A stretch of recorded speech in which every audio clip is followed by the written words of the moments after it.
ಕೂತ್ಕೊಳ್ಳಿ. ಸದನದ ಒಂದ್ ಸೆಕೆಂಡ್ ಮಾನ್ಯ ಸಭಾಧ್ಯಕ್ಷರೇ,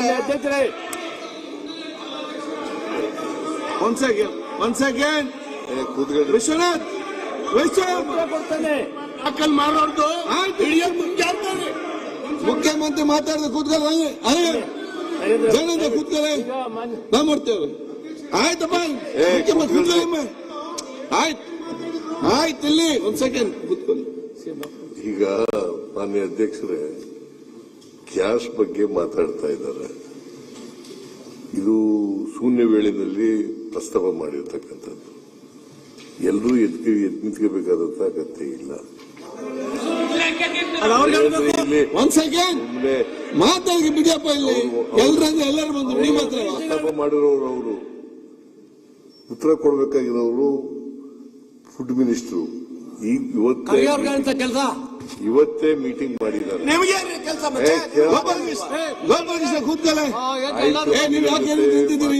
ಇವತ್ತು ಚರ್ಚೆ ಮಾಡಿದ್ದಾರೆ. ಅಲ್ಲಿ ಏನು ಆಯಿಲ್ ಕಂಪನಿಗಳವರು ಏನು ಹೇಳಿದ್ದಾರೆ ಅಂತಕ್ಕಂಥದನ್ನ ಪ್ರಸ್ತಾಪ ಮಾಡ್ತಾರೆ. ಅವ್ರು ಅದನ್ನ ಕೇಳಕ್ಕೆ ನಿಮ್ಗೆ ಅವರು ಮತ್ತೆ ಹೌದು ಇವತ್ತು ಒಂದ್ ಸೆಕೆಂಡ್ ಈ ಗ್ಯಾಸ್ ಸಿಲಿಂಡರ್ಗಳನ್ನ ಕೊಡ್ತಕ್ಕಂಥವ್ರು ಯಾರ್ರೀ? ಕೇಂದ್ರ ಸರ್ಕಾರ ಅಲ್ವಾ? ಒಂದ್ ಸೆಕೆಂಡ್ ನೀವು ಯಾಕೆ ಕೇಂದ್ರ ಸರ್ಕಾರ ಮೆಟ್ರೋ ಒಂದ್ ಸೆಕೆಂಡ್ ಯಾಕೆ ಮಾತಾಡ್ತಾರೆ? ಸುಮ್ನೆ ಎಲ್ಲಕ್ಕೂ ಎಲ್ಲರೂ ಎತ್ತಿ ನಿಂತ್ಕೊಳ್ಳೋದು ಯಾಕೆ ಕೂತ್ಕೊಂಡು ನೀವು ಮಾತಾಡ್ತಿರಲ್ಲ? ಉತ್ತರ ಹೇಳಕ್ಕೆ ಅವಕಾಶ ಕೊಡಿ. ಕೂತ್ಕೊಂಡು ರಂಗನಾಥ್ ಸಿರೋ ನೋಡಿ ಸಿಲಿಂಡರ್ ಬೆಲೆ ರಾಮನಾಥ್ ಕೂತ್ಕೊಂಡು ಮಾತಾಡಿದ್ದೇನು ಕೇಂದ್ರ ಸರ್ಕಾರದಿಂದ ಕನ್ಸರ್ನ್ ಮಿನಿಸ್ಟರ್ ಎಂತ ಸಿಂಗ್ ಅವರು, ಹರ್ದೀಪ್ ಸಿಂಗ್ ಪುರಿ ಅವರು ಹೇಳಿರ್ತಕ್ಕಂಥದನ್ನ ಪ್ರಸ್ತಾಪ ಮಾಡಿದ್ರು. ಅದನ್ನ ಕೇಳಕ್ಕೆ ನಿಮ್ಗೆ ವ್ಯೈಧಾನ ಇಲ್ಲ.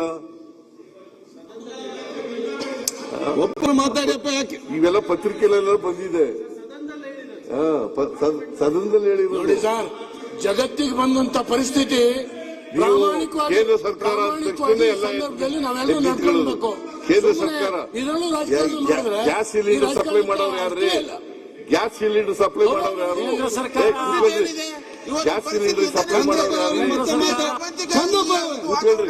ಚಂದ್ರಪ್ಪನವ್ರೆ ಗ್ಯಾಸ್ ಸಿಲಿಂಡರ್ ಸಪ್ಲೈ ಮಾಡೋರು ಯಾರಪ್ಪ? ಗ್ಯಾಸ್ ಸಿಲಿಂಡರ್ ಸಪ್ಲೈ ಮಾಡೋರು ಯಾರ್ರಿ? ಕೇಂದ್ರ ಸರ್ಕಾರ ಅಂದ ತಕ್ಷಣ ನಿಂತ್ಕೊಬಿಡೋದು. ಕೇಂದ್ರ ಸರ್ಕಾರ ಕೂತ್ಕೊಂಡು ಮಾತಾಡಬೇಡಿ. ಮತ್ತೆ ಹೇಳ್ತಾರೆ ಈಗ